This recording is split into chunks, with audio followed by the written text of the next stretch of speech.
beautiful. I was wondering if you were going to do it. Oh, if I was going to do what? What happened to you? Things have not been going well for me lately. First of all the activity in El Salvador has brought a lot of human rights organizations to I gotta the country. say, you're sounding a little nerdier than usual. Okay, let me try it again. No, I'm liking this angle for him. I just have been humbled by recent events. And I've been thinking a lot. Maybe the world doesn't revolve around money. It revolves around coins. The penny. Beautiful copper, bronze, like a Grecian woman on an island, Lesbos. The nickel. Shiny silver, like a robot from the future. A gay butler. C-3PO. The dime. Skinny, small. Like Emily Ratajkowski. And the quarter. Representing the whale. The big holder. If you come to my home, you will find more quarters than the... What? What about the Sacagawea dollar? Sacagawea. I haven't gotten to $1 yet. Sacagawea. Beautiful. Remember how many you would get at the BART? Are you free? Oh, I love getting the Sacagawea dollar my at the God, bar. Are you kidding me? Yeah, it's like so annoying. You get like 10 of those. I know. I love. Never put a 20 in a BART dispenser in 2007. Here's the thing y'all don't know about me. I don't carry a wallet. I don't carry a bag. I don't carry a little zip up thing, whatever. I carry a large brown sack tied with a string onto the side of my pants that is just filled with coins. Yeah, it has a dollar sign on the side of it. It's a dollar sign. And I go in and I'm like, I want to Diet Dr. Pepper. And I go into the store and I go, and I just like stick my fucking Scary Movie 2-ass claw hand in there and I pull one of those motherfuckers out and I've got a giant thumb. That's something a lot of people don't know about me. I have a thumb the size of a foot. And I just flick that motherfucker right into the guy's mouth. Sacagawea? Sacagawea, yeah. Like, give me that Diet Dr. Pepper. I love you. Jeffrey Epstein. Jeffrey Epstein. Jeffrey Epstein.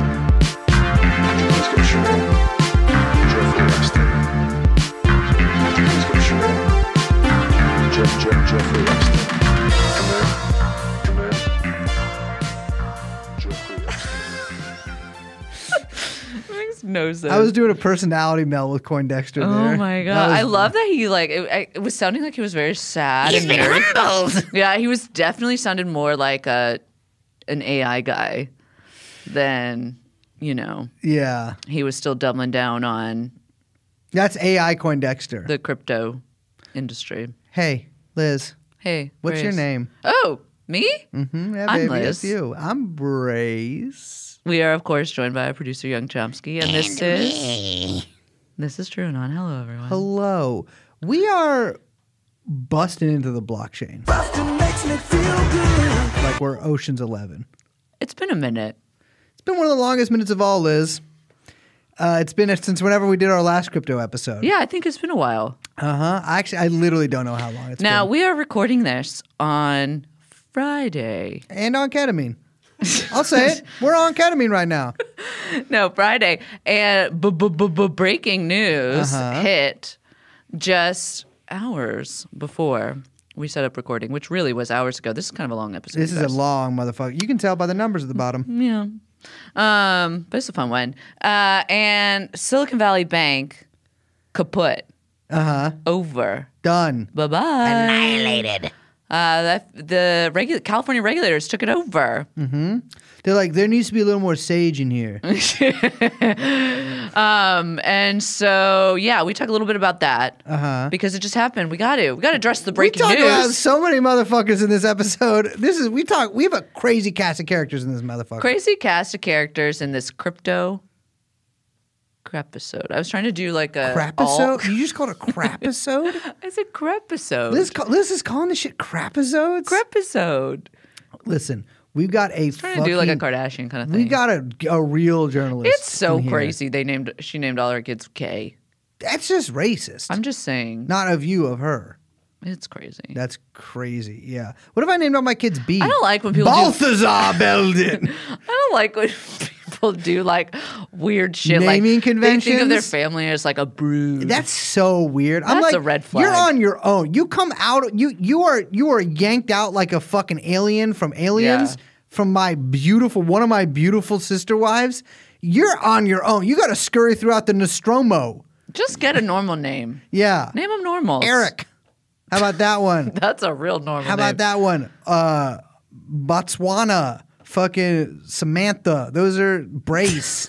These are names. Dude, Botswana Belden would go crazy as a Botswana name. Balthazar. Botswana Balthazar Belden would fucking go psycho B. as a name. Is that a boy or a girl?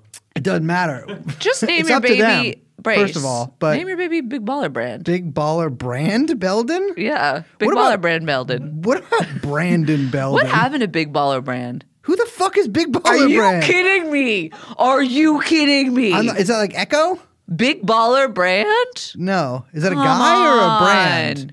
Dude, I wear, my clothing tastes. My God.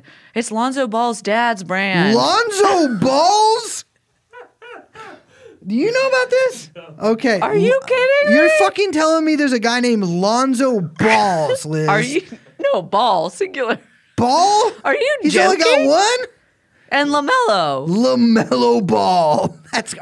What is this? What The Ball brothers. You're fucking with me. You're fucking with me. Are you kidding? I'm not. I'm genuinely not kidding. Wait, you don't know? Lonzo and what's the other one? LaMelo. LaMelo Ball. I'm And sorry. LeAngelo. LeAngelo Ball. That's one's more normal. And the dad's LeVar. Oh, Ball? Yes. What do they do? What's their job? They ball. They play basketball? Yeah. They're brothers? And Big Baller Brand. I feel like you're gaslighting me right now. Now, let's get to the We need a episode. sponsorship.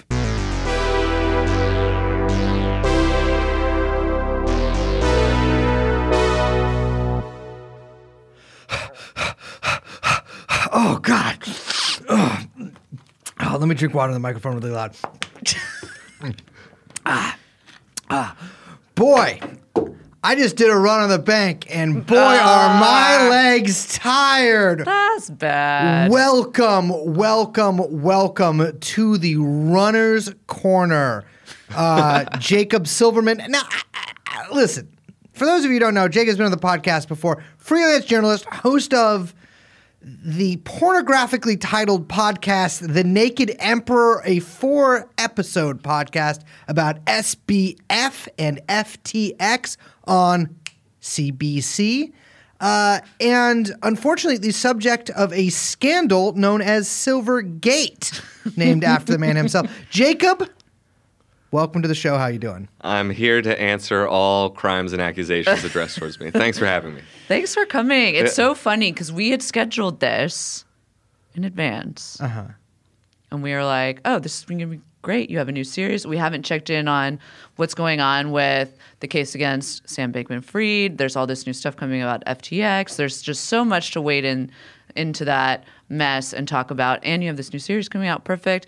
And then lo and behold, the night before our recording, one of the largest banks in Silicon Valley, literally Silicon Valley Bank, has now gone under. Completely collapsed, taken Yeah. over by California regulators like just a couple hours ago. Yeah, the mood on VC Twitter is sad and dim. Yeah, those guys, I got to tell you, I still don't, listen, I know I'm not like the Mr. Money guy, right? I think you're Mr. Money. Yeah, thank you. But I'm more into crypto stuff. Yeah. Just in terms of my finances. But the VCs seem like they're losing their shit over this. So what happened? Just tell me as an outsider. So Brace and his aunt had dinner at my house last night, which was very nice. Very delicious, by the way. Liz Thank you. is an excellent cook. Thank you very much. I appreciate that. And I had been in like hostess mode, which is my favorite mode to be Yeah. in, pretty much all afternoon and evening. And so I had not logged on, as we like to say. Good to not be logged I on. opened up my phone, and I was like, oh my God. You guys, like one of the biggest banks in Silicon Valley is like completely collapsing. They're saying there's a huge bank run. Like, is it going to go under? And it did today. It went under. Like, what exactly? It seems like how this has something to do with what we were planning on talking about today, which is FTX and Silvergate. Yeah, it's hard to say exactly beyond, at least so far beyond, there was a general bank run in the old-fashioned sense. A couple days ago, there was a headline going around that Founders Fund, good old Peter Thiel's Love outfit. the guy, by the way, shouts for the podcast. Yeah, thank you very much for your are kind so contributions. fucking- I mean, this studio's looking pretty good, I gotta say. Yeah, you like all these catamites we have? Is that what that is? Yeah, well, Founders Fund was telling its portfolio companies, people that invest in, take your money out of this bank. And of course that got out like immediately. And so there was this bank run over the last couple of days, and the bank had to sell some of it bought these bonds at low interest rates and then had to sell them all of a sudden because they didn't think they would have to. And they lost, I think, a couple $1 billion in the process. And, they don't necessarily have all their deposits covered. So here we are, like within a couple days, it just completely crumbles.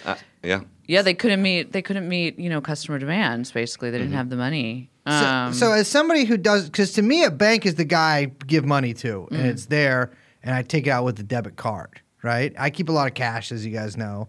I'll give my address to patrons. Yeah, you're only cash or Bitcoin. Those huge are your, cash guy. Yeah. I love fiat. But this is like bank that's like you didn't like. It's not like you kept your like savings account there. It's like a bank that like a lot of startups kept their money. That's right. Yeah, a lot of it's. I believe it was started in the early '80s, and they lent to a lot of startups. Yeah. And you have big time entrepreneurs on Twitter saying like, my company wouldn't exist without this bank. And then some of those companies I'd be like, fine. But okay. Yeah. Well, excellent. But it was the sort of home bank for Silicon Valley, funding all these companies. Yeah. Also, I think some executives, when they would take out personal loans, I don't know if Elon ever dealt with this bank, but the sort of Elon Musk style That thing of like kinda taking guy, out money yeah. to live against Right. like your stocks or whatever.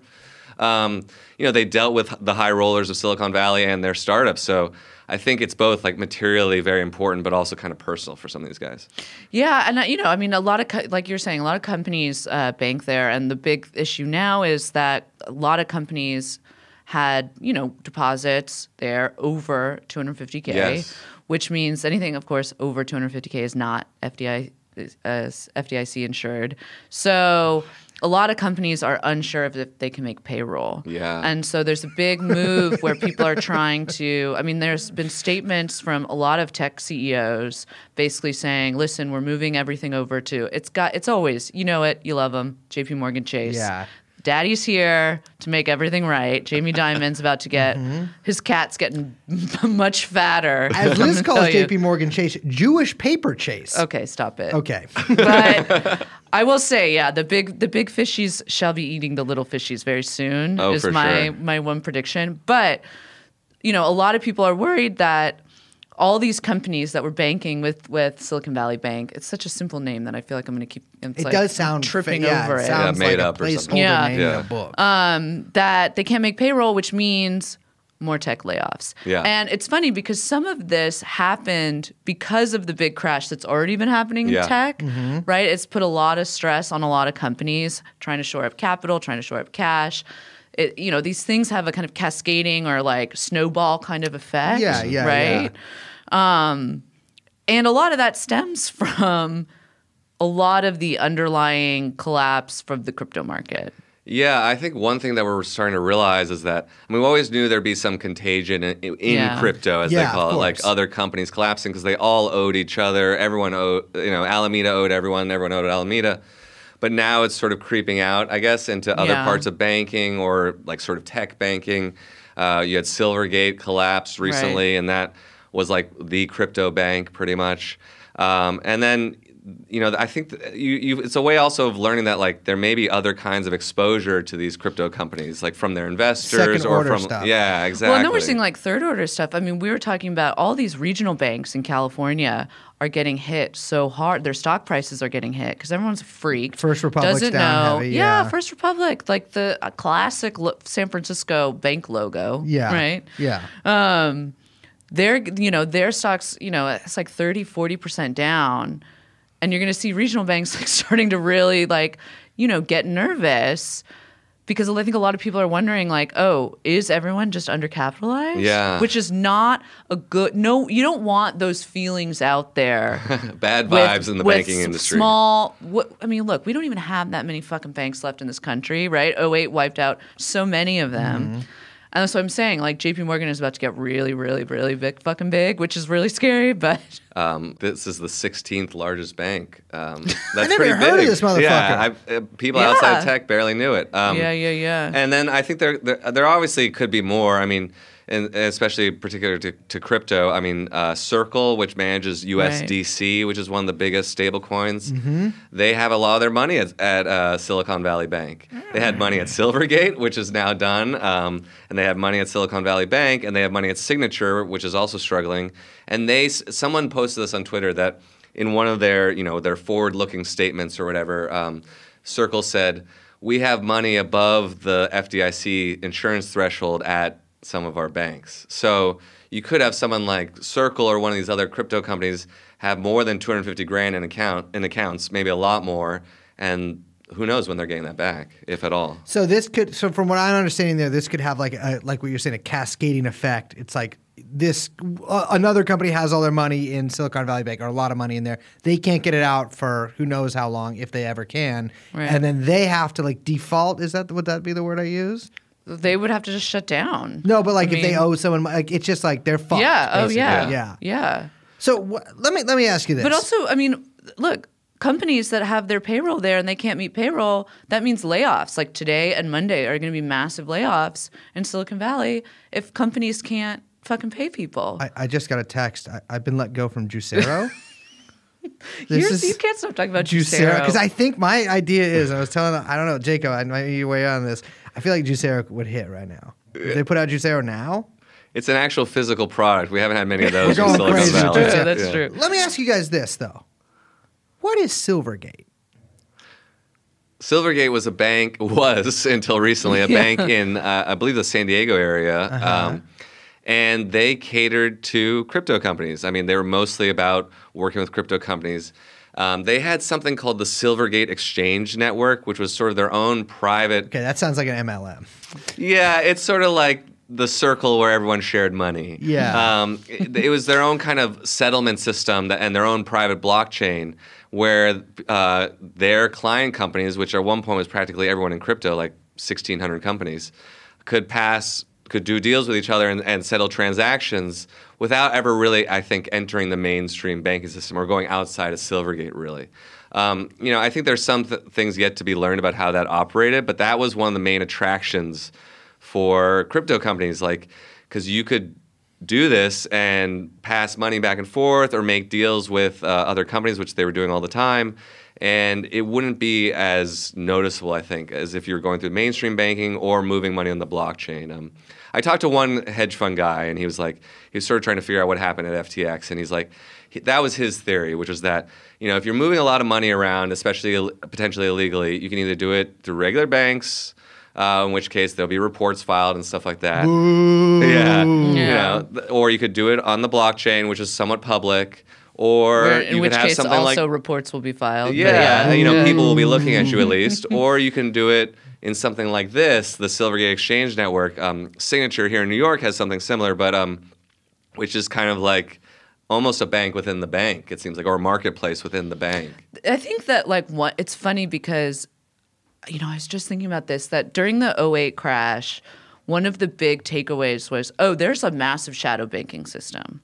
Right? That was one of the things that everyone was always talking about, where they're like, all of this stuff was happening, but no one really had access to it. No one really understood how all of this was working. And in this moment, it seems like there's a lot more shadow institutions that we still don't know exist, yes. but we don't know yet how deep and wide all the kind of shadow money moving systems are. And even in the crypto world, which is also already a shadow system, there's a second or third shadow. Right. All these different shadow entities that these guys use in order to prop up these companies that have real risk into the real banking system. Yeah, real exposure. And anytime, obviously, someone in crypto says it's all on the blockchain, it's publicly accessible or whatever, that's bullshit. Because first of all, there are many blockchains, many wallets. Companies are moving around crypto all the time. People can track some of this stuff, but you can't necessarily track everything or know who's on the other end of a wallet, things like that. for Binance, for example, they've been moving a lot of huge volumes of crypto around in recent months, like billions of dollars worth, and they have excuses for all of it, but it certainly looks weird. I think what we're starting to see is like also how many institutions or not even institutions, like entities perform bank-like functions. Right, totally. With none of the protections, often a lot of illegality, often in like the Seychelles or something like that. Sure. Or even at Silvergate, like we now know that one of the main things that FTX did was they set up some accounts there under Alameda, and then they just never bothered really to have FTX accounts. They set up an account under a fictional company called North Dimension. North Dimension? Great That's fictional really company good. name. It sounds kind of like like an '80s production company or just something. that sounds like a great fleece. Yes. I might be wearing that today. Yeah, actually. I love the North Dimension. And they had a website for it where it was like a fake electronics retailer. Yes, and so that was so weird. I mean, that's so sketchy. The address was like in Berkeley. I tried to figure that out actually because they're okay, Dick. They're It was like not that far from my old apartment actually, and I it's was like, he was here. And it's at another building where like other Berkeley-related entities seem to have offices. I contacted the building where they were listed their offices. I never got anything, but wait, okay. I need to go back to it. Now that we're kind of like talking about FTX, let's back up a bit because we haven't actually gone through and talked about FTX or SBF or anything that's been going on since our episode on it, which is really when the big explosion happened. Right. Back in like end of October, early November when it was? Yeah, the balance sheet that helped when the start publishing this, of that the was balance November sheet. 2nd. Yeah, there we go. The company collapsed a few days later, and the whole thing with CZ about to buy the company, and then he didn't. I love the guy. He's a shark. It was a pretty sort of like cagey, aggressive move. Yeah, you could tell. I'm going to stab you in the ribs, and now I'm pulling out the knife. Sam was pissed. Yeah. So let's back up. Oh, sure. So for our listeners who don't listen to all of our episodes, first of all, I hate you. Fuck you. Yeah. Second of all, listen up, jokers. Yeah, we got a real guy We here. got some splaining to do. Yeah. So, what is FTX? Who is Sam Bankman-Fried? It's about to get pedantic. Get ready. Let's do it. I have this podcast that I'm doing for. It's starting on March 13th. 4 episodes about basically FTX and a sort of a history of it as much as we could in 4 episodes. And how did this whole thing happen? How did this sort of awkward guy who was falsely painted as this genius accumulate this huge crypto empire in like 3 years, and then it all went under? Yeah. Well, mine hasn't gone under yet, but yeah. I'm rooting for you long term. Yeah. I'm bullish. So, there are a lot of people in crypto who maybe had questions about FTX, but really it was one of the leading companies. Yeah. Sam was the face of crypto in North America. Such a crazy face. Yeah. Also, if you're going to have a face of crypto, I don't think that should be the face. He's a 2. He's a living 2. I'm sorry. It's crazy. The man is on a 20-point scale. Sorry, go on. It's I'll leave that kind of commentary to you guys. That's why I'm You're here. journalists. Yeah. Of course. Yeah. But and they were involved in everything that every other crypto company was involved in, just at a bigger scale. And like some people said, oh, they're way too into shit coins, but like who wasn't? And so there weren't necessarily like direct red flags. There were things like all of crypto is a red flag, or they're the biggest business partner of Tether. That I'd say was a red flag, and that's something we could talk about. But before November of 2022, there was this feeling like, okay, crypto is collapsing, at least somewhat. All these companies are going bankrupt, like Celsius, 3AC, Do Kwon with Terra. But somehow FTX was still standing and had money to bail people out and to sort of pick survivors. There were all these JP Morgan comparisons and stuff. FTX was supposed to be the like legit version of crypto. Yeah, they were going to make it safe for the masses. Even like big financial press, they were basically like Bloomberg famous. They were like, oh, we know crypto is kind of scammy, but FTX, we swear this is like the real deal. Yeah, I mean, that's like again, like I'm not a big, a good friend of mine is really big into crypto, but I'm not. And I knew who FTX was because it's like, oh, this is like they're gentrifying crypto. Yeah. Totally. And, he was obviously manipulating the political process quite openly. Yes. There's no secret about that. I mean, you had regulators posting selfies with him.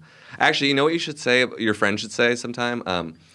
When I talk to people in crypto and you ask them about like their Bitcoin, no one ever wants to say like when exactly they got in or how much they have, but like, they're like, oh, I had a lot, but I lost it in a boating accident.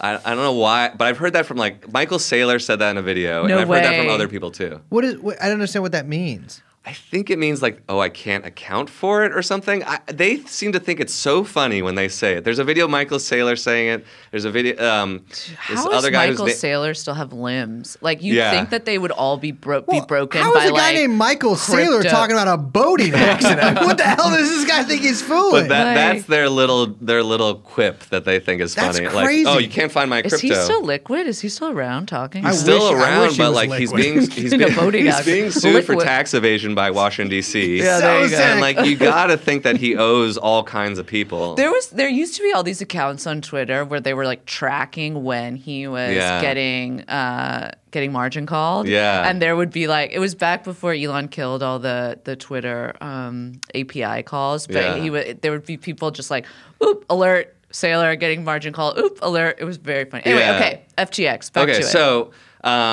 So this balance sheet gets released in CoinDesk on which is an industry publication, probably the best of the industry publications. On November 2nd, it basically shows like Alameda, which is supposed to be Sam's hedge fund that he owns but doesn't really pay attention to. Yeah. Research. It's in a different part of the manse. Yeah, it's like he lives like my daughter. with these people, but yeah, he claims there's a separation or a Yeah. firewall.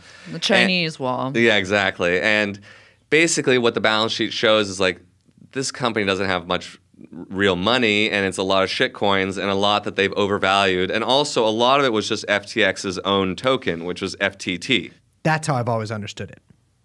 Right. yeah. FTX was printing, I'm doing heavy quotation marks around that, printing their own money and being like, look how much money we have that we made. That's Yeah. essentially right. And they were using it for crazy. major deals Yeah, too. yeah, and yeah. like, and kind of marking it up over its trading value. Billionaires And I mean, it was Club. already worth less than they thought it was because if you try to sell that stuff, no one wants it. I think the craziest thing about FTX is that it's the most vulgar version of someone explaining Bitcoin, like to someone who's just never even heard of it, and Yeah. it's like the most critical, like vulgar version of just like, oh, it's just printing something fake and then selling it, and someone buy. That's literally what FTX was doing. Yeah. This has been since we started ever covering crypto. Every time, because I'm like, I don't know this stuff. I don't Yeah. understand this stuff. This has to be more complicated than I think. And then, because I'm like, this can't be just guys making up money and then other people pretending it's real. But that's what it is, and I don't understand it because everyone seems older than me and have more money than me. But it seems fake to me. It's just like it's like if you found a continent where everyone could do magic. That doesn't make any sense. That analogy, That but that continent continent would be exists. crazy. Yeah. The Bahamas. Yeah, City that's of where you do the London. magic. One of the greatest continents of the world. But no, that's the thing with crypto is like you always think like, am I crazy or Yeah. stupid or something? Is this as stupid as I think it is? And it's usually like dumber than you think it is. Yeah, I mean, I know we pointed to this before. I mean, you pointed to it in your podcast too. So, like, you had SBF literally on, Bloomberg's show with Matt Levine and Joe Wiesenthal, literally explaining his own operation as you have a like empty black box and you just say what it's worth and people believe you and you put money into it and it was just absurd. It was crazy. Yeah, that speaking of red flags, I mean, that was something where people were like, okay. It was like, the oh my God, he admitted meme. Stinky. Yeah. Yes. Okay, so that shows, of course, that people on the inside of the industry are very cognizant of what they're doing and what kind of Yeah. like economic operations they're undertaking. But he still somehow thinks he can kind of BS his way through it and make it seem like, I mean, even that interview he talks about, well, there might be more benefits down the road, and that's what we're hearing about a lot about from crypto people over the last couple of years with like NFTs and stuff like that. Like, it's not useful now, but you're gonna get a lot of benefits later. You'll you be want able buy to it do now. Counter-Strike skins for Nike Air Force Maxes. I mean, that could be huge. Yeah, it'd be crazy. Yeah. So then the bottom falls out. Yeah, so when people really realize, okay, Sam Bankman-Fried and his crypto empire doesn't have a lot of real money, or at least the Alameda side, which was supposed to be separate. Yeah. We quickly find out that's not the case. But what happens is, so enter CZ, the CEO of Binance, the biggest exchange in the world, no real headquarters. He lives mostly in Dubai. Shady, incredible character himself. Yes. So this is another thing I don't understand. For my whole life, I believe that if you have a business, you generally have a place where that takes place. Yeah. Binance has no headquarters. Like, there's no office of There Binance. are offices where people work. In but- Hong Kong, right? Well, in a few places. For a while, they weren't saying, and like you could find stuff like, oh, like if you look at like Glassdoor, it seemed that they had from the reviews, it seems like they have an office in Malaysia. But the things I Great place found to out have for an sure, office. like I've tried to deal with their comms a lot, like their comms guy who's pretty active on Twitter too, and he finally says like, okay, we have a hub in Paris and a hub in the UAE, which they're now acknowledging as hubs. They now acknowledge that CZ lives a lot of the time in Abu Dhabi, and they claim they're going to have some sort of headquarters, or where they're actually like domiciled as a company will be made clear. They've said Cayman Islands, but like the thing with Binance is it's a lot like, I mean, FTX we knew where it's based, but there are a lot of similarities. Like there are these webs of networks of companies, and you don't know how many there are. Yeah. There are weird people who are put as the directors or beneficial owners on some of these Binance ones. CZ actually wrote a blog post after I got into it with his comms guy on the internet, because there's this woman named Guanying Chen who works for Binance, and she's become sort of this bogeyman for people who are critical of Binance. Like there are people suing Binance and stuff like that, customers. And people wondered, who is this person? Because I started looking her up. She is the sole director of some important Binance subsidiaries, like a company in Malta, a company in Ireland. Like Two great places to Yeah. have. oh, there's a third one in Switzerland. All my shit's registered out of Malta and Ireland. And so, like, this woman, no one knows who she is, and CZ's whole thing is like, we're not a Chinese company, we're not affiliated with the CCP or anything like that. He's of Chinese heritage, but a Canadian citizen. Yeah. He never comes to North America. He didn't come to Canada when his dad died. His comms guy claims he comes to the U.S. Kind of in secret, not for public events. But Interesting. that's the first I've heard of that. But he lives a certain life of someone who's kind of avoiding certain jurisdictions, it seems like. Yeah. And then there's this woman, Guanying Chen, who's basically the director of all these companies that we know are important parts of the Binance system. That like their European operations, she basically owns them. And so I started asking, or I think this was over the summer, and at first I got kind of scolded because supposedly I was putting some person in danger. They claim that when they left China, Binance was kicked out of China along with a lot of other crypto companies. Respect. Yeah, why not? And that they all became like enemies of the state, and this woman had to leave her family behind, and blah blah blah. I'm being flippant, but there's sort of reason to be, because the story doesn't quite add up. And then CZ writes this blog post directed towards me, basically, though he doesn't name me. He called me a former Washington Post reporter or whatever. Is that true? I've written for them, but I've never worked for them. Okay, Yeah. almost ended this. I know, yeah.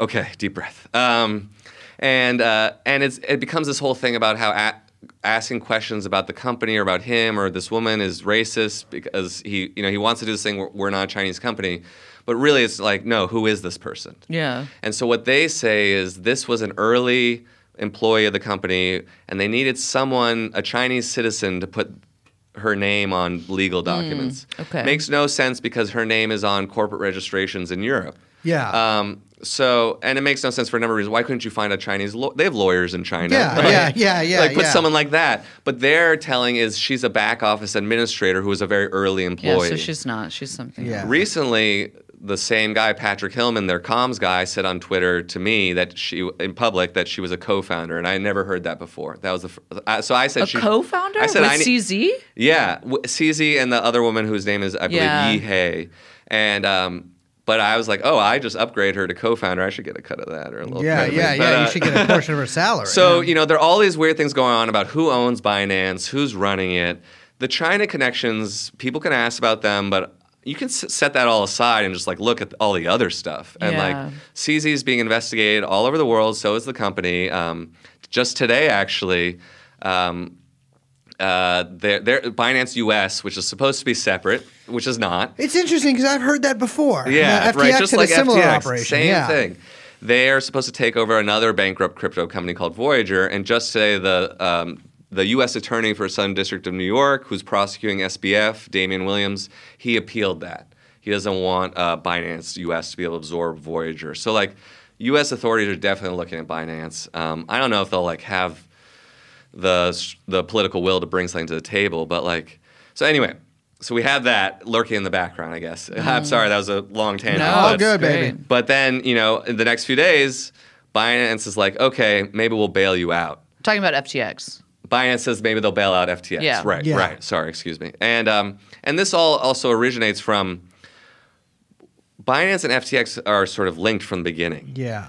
But FTX got early investment from Binance, and at one point they basically wanted to go separate ways for various legal and shady reasons. And so FTX said, "Okay, we're going to buy out your share, but we're going to do it with the tokens that we print and the tokens that you print." So they paid something like $1.6 billion. It's not even paying, right? Right. It's just using monopoly money. Exactly. It's like, okay, I'm going to give you my monopoly money, and you're going to give me your monopoly money. Yeah. So But how can like any kind of legal how could that go through? I don't know how it could actually be sort of legal in some sense, but unless You're thinking in a 20th century framework. yeah, I unless know. people say unless the value of those tokens is sort of seen as the actual value and not just a notional number on paper. Right. You know what I mean? Like that those digital assets really do have the value you claim they do. So they use a mix of BUSD, the Binance stablecoin, I think it was BUSD, and then FTT. And so what happens is that's like giving your future rival or enemy like the means to destroy you actually. Right. Like, because like if I give you all this token of mine or say like, you know, it's like if China decided to dump US debt or something like that. Yeah. Like it would hurt China, but they would take us the hell down. I mean, Right. it's sort of a similar idea. Like, so CZ says, I don't like what I see here. I'm going to sell all my FTT tokens. This is all within a few days in early November. And of course that like the price plummets and that starts a bank run on FTX. And that's when CZ says, oh, well, maybe I'll buy you guys on the cheap and rescue you. And at that point, it seemed like Sam was quite desperate and was like, okay, great. Like, it seemed like he was, like, ready to make that deal happen. Yeah. Anything to get anyone to not look under the hood of FTX, basically. I think you're totally right because that's a good point because right now we knew that things were wrong there, but we didn't know, like, $8 billion have been shifted from FTX to Alameda yet. Yeah. We didn't know the full extent. Yeah. So, and if you kind of think that crypto is a cartel or that people have a lot of dirt on each other or at least mutual interests, then it might have been in CZ's interest to just snap up FTX and keep the plate spinning. Yeah. But supposedly he took a look at, and Sam was desperate. I mean, there was an interesting line from Sam who can be, you know, sort of an arrogant nerd in his own way on Twitter or talk shit towards people in the past. He said to CZ on Twitter, he's like, he didn't name him, but he said something like, to a certain rival, you won. Or something like I that. remember Yeah. that. Like he took the knee. Yeah. And then a day or two later, CZ says, actually, we looked at the books. It's too bad here. We can't rescue this company. And that was like the death that knell. was it. That was so mean. It was brutal. I mean, like, I thought that was pretty savage. I mean, not to like, I mean, I get it though. Can you Oh, imagine yeah. if Binance had absorbed that shit show? It would, yeah, it probably I don't would have know been a if huge he problem could for them. have Yeah. kept the plates going. And Binance kind of wants to be overseas. Like they have the Binance US, but like there's a reason why that's their Potemkin operation here. I mean, you may have heard of something called the Tai Chi document, which Forbes' report on and other places, Reuters, but it was first broken by Forbes. So a couple years ago, a consultant to Binance presented them with a presentation. It was called something like the Tai Chi strategy or the Tai Chi document, and so that's what they called it, not me. And it was basically kind of like, you set up a front in different countries of, you know, you'll have a Binance US and it'll look like, hey, this is our regulated entity in the US, but it's Yeah. really just kind of like a placeholder or a fig leaf to like have a presence, look like you're following the law. Most of the action is offshore on global Binance. And meanwhile, you also encourage customers in those countries to use VPNs and to actually trade on the mothership. Of course. Yeah. FTX, if you really look at it, was a lot like that. But with Binance, this was like a document that people have seen that was presented. Supposedly it was approved. Binance denies it, but there's a lot of leaked communications and surrounding it. I'm sorry. Obviously, this is the. I mean, that's it's like the how thing, it's structured. And to be clear, like on the global exchanges, they would want people doing that because they can get away with a lot of like insane leverage. Yes. That, I mean, they can play around with just insane margins in ways that you just can't in the U.S. or in other countries where it's heavily regulated for the safety of customers. Totally. Right? Because that's how they're fucking stealing people's money. Absolutely. I mean, one of the main ways is, get people to gamble. I mean, it's all gambling, and then give them 100x margin or leverage, and like suddenly, and if things go up 1%, they're great. If it goes down 1%, everything's gone. You know? Like, this is the thing. Like, I know. Listen, you're a journalist. You're a man of integrity. You can't just like cast aspersions and stuff. But I'm a guy who's known a lot of liars and a lot of people who are essentially criminal at heart and in deed. These guys are just they're just doing a scam. Like, obviously, they approved this document. All these FTX works the same way, right? FTX. I was going to say FTX is completely set up, or was set up, the exact same way. Yeah, ostensibly separate, but really very entangled. And now we're seeing there was money moving back and forth. Sam Bankman-Fried claims that FTX US was solvent. I mean, the new leadership at FTX says that's not true. Yeah. Who I'm more inclined to believe. But it's very similar. I mean, one of my favorite little mysteries, I guess, or little anecdotes from all this is like Binance US went through something like 3 CEOs in 6 or 9 months. Mm-hmm. One of them was this woman named Catherine Cooley, who worked, I believe, for Ripple before that. And so she was like a big crypto industry figure. Everyone knew who she was. Got elevated, got hired to be the CEO of the new Binance US when it launched. She lasted a few months. She literally has not been heard from since. No public statements, no social media posts, nothing. What? So people she were got like, miscavaged? people were like, is she dead? Yeah. Holy shit. They iced her? My honest opinion, and this is not like I can't confirm this, but my guess would be that she's cooperating as a witness because That there have been makes some sense. references to her in some of these articles in Reuters, the Wall makes more Street sense Journal than them that killing make her. it seem like she's cooperating with the government. There were some articles in the crypto press like, where did she go? Yeah. Where friends of hers claimed she was still around, but like, this is unusual and weird. And then they went through 2 other CEOs, including like this guy, Brian Brooks, who worked for the Trump administration, like people who you think would maybe be down with some of this stuff.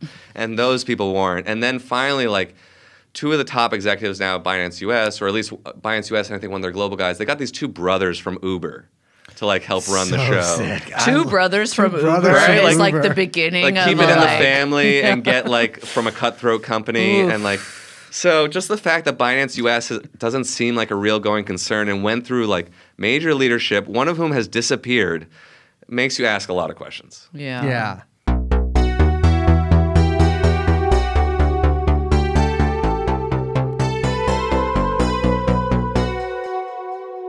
So Sam has been arrested.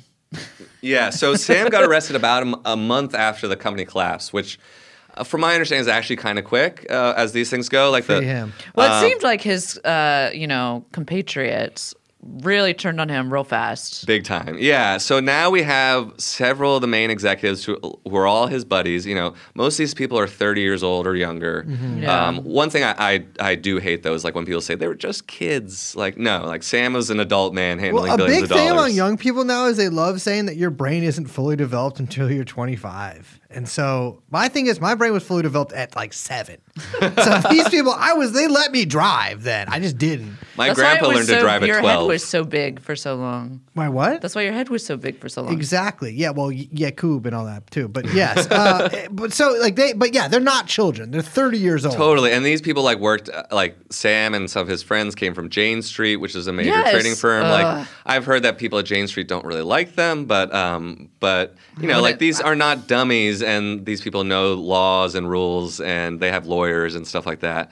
I think there's a question about some of those lawyers, like one guy who we don't really get to in the podcast, but who people should look into is Dan Friedberg. Dan Friedberg was the top lawyer at FTX. I forget his exact title. He worked on sort of policy and regulatory stuff. Dan Friedberg was along with a guy named Stuart Hoegner. They were the main lawyers and compliance officers at a company called Ultimate Bet.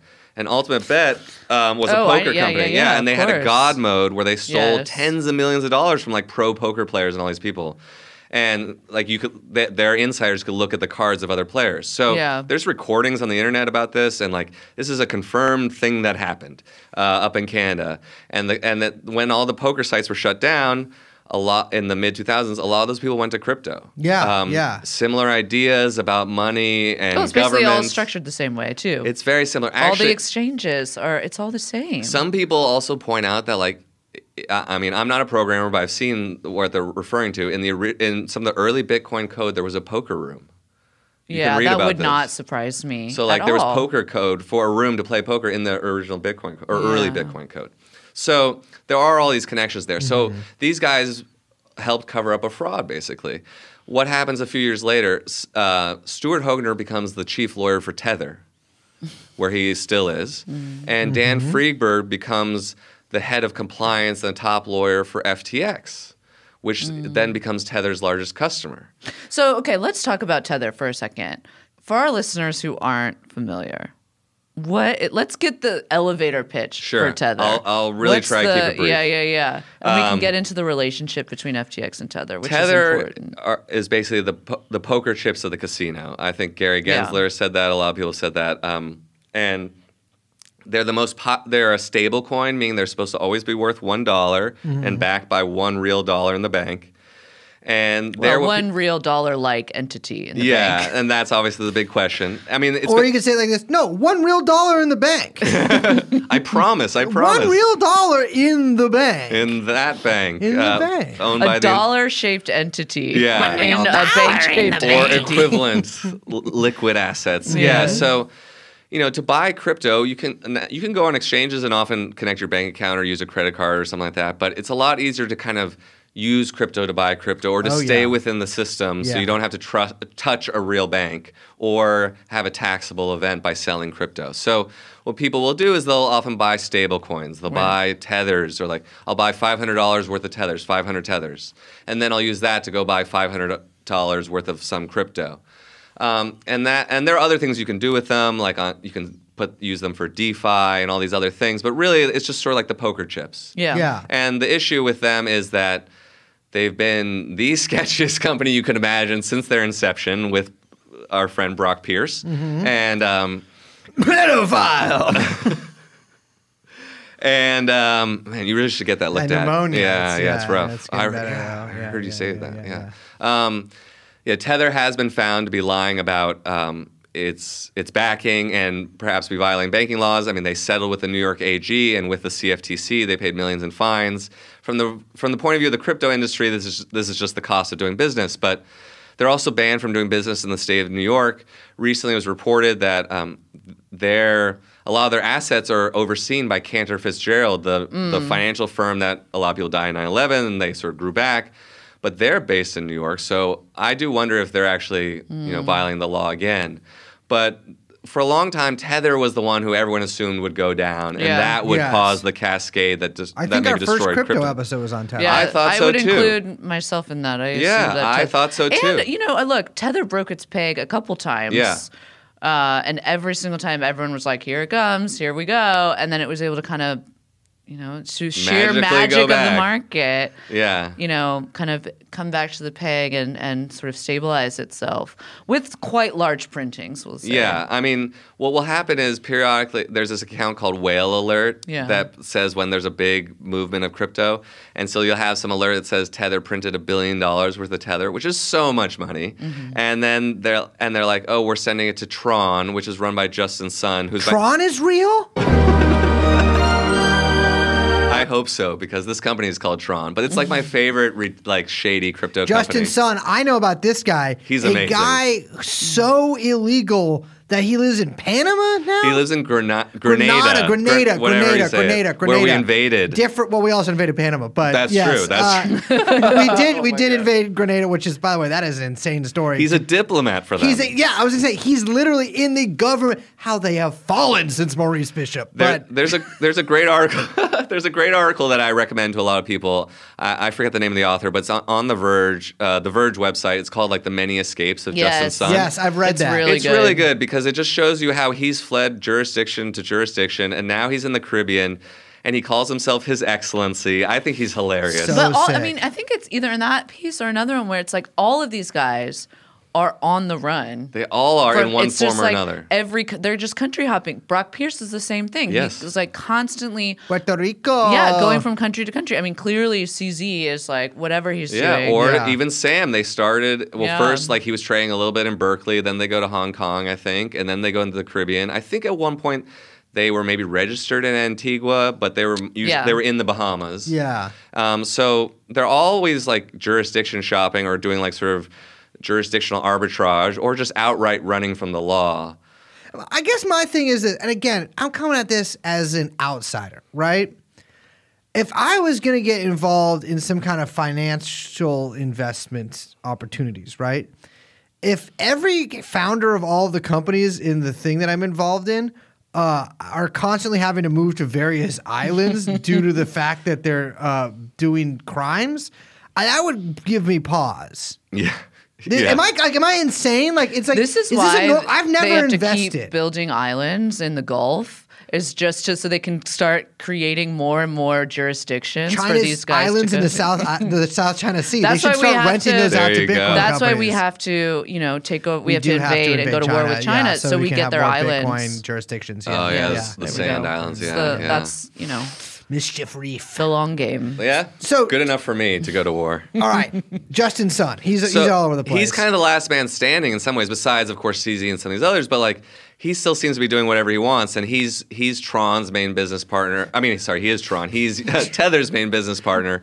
He supposedly was trying to get a rescue package together for FTX, That's which is right. ridiculous. I mean, it's like the Harlem Globetrotters bailing out the Knicks or something. Like I don't know. It's just Which, absurd. by the way, I would love to see. Although the Knicks are doing very well. Could be fun. Also, Could be well, fun. I will say the Harlem Globetrotters only basketball team I've ever seen play a game. You They should go did see a Knicks game. incredible. The Knicks are great right now. They're super fun. Yeah. You got to go to Madison Square. Globetrotters, I'm not really. You got to go to Madison Square. I'll go there performing. Here we go. You guys will do a show there No, eventually. no. I have some acoustic ballads. Oh, nice, nice.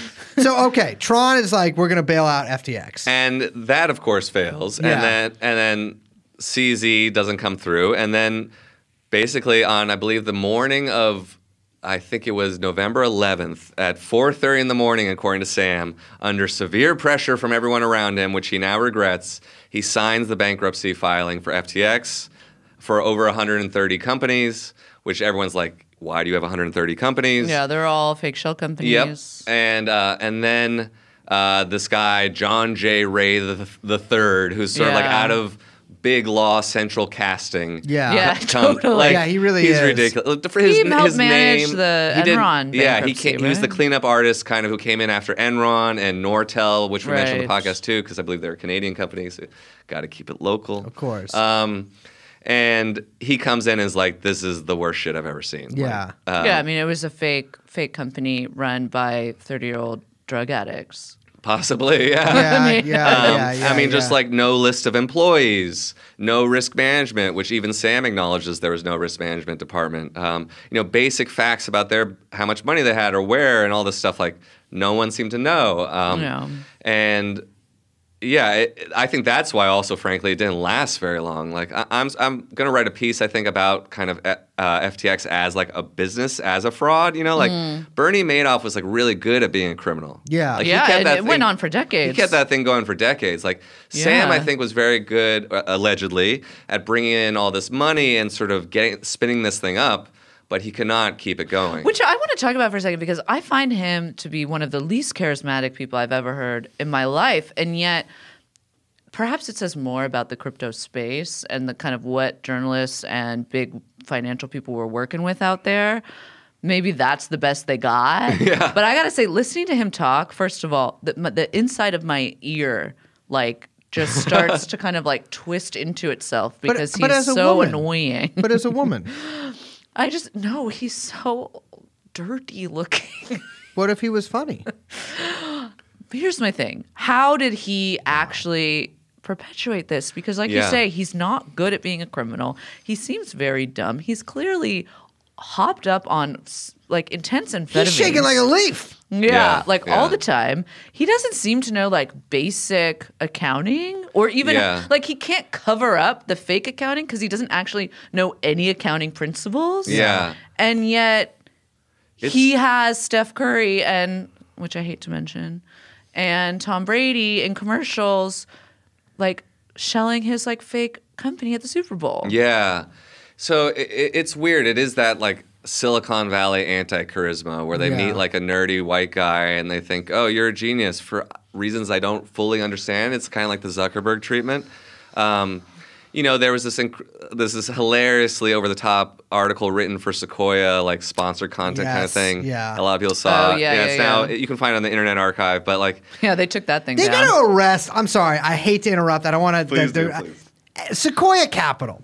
If you work there should be checkpoints in every street in New York, in California, and if you have that, you are just taken to a place that is just like absent That's from how I feel any about Jane map. Street. I see these young kids on the train sometime, and they have their little Jane Street tote bag, and I like so bad want to like little Liz noise.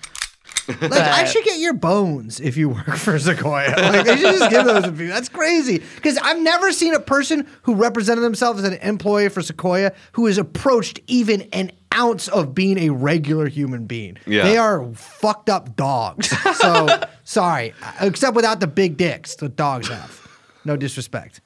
No disrespect to the dogs. To the dogs. Yeah, so you know there was this ridiculous article where when he was pitching Sequoia, he was playing video games, which he did in other meetings, and they knew, and they thought like, oh, this guy's so cool. What a genius! He could game while pitching us, like that. Just Bro, what? Why is that good? And like they thought he was going to be the first trillionaire. They said in the article, just stuff that I don't. There must be something in the air, in the water, or in those rooms that they pipe in. How the mighty have fallen. You know, you see the like culture of Wall Street criminality from Wolf of Wall Street, and you're like, damn, so cool. Leo, what a badass. That Margot lady- Robbie, hot as hell. I do find her annoying. Although, however, I do clearly find her lying annoying. about her age, which I do Really? think is a woman's right. I do too, but I do find her to be annoying.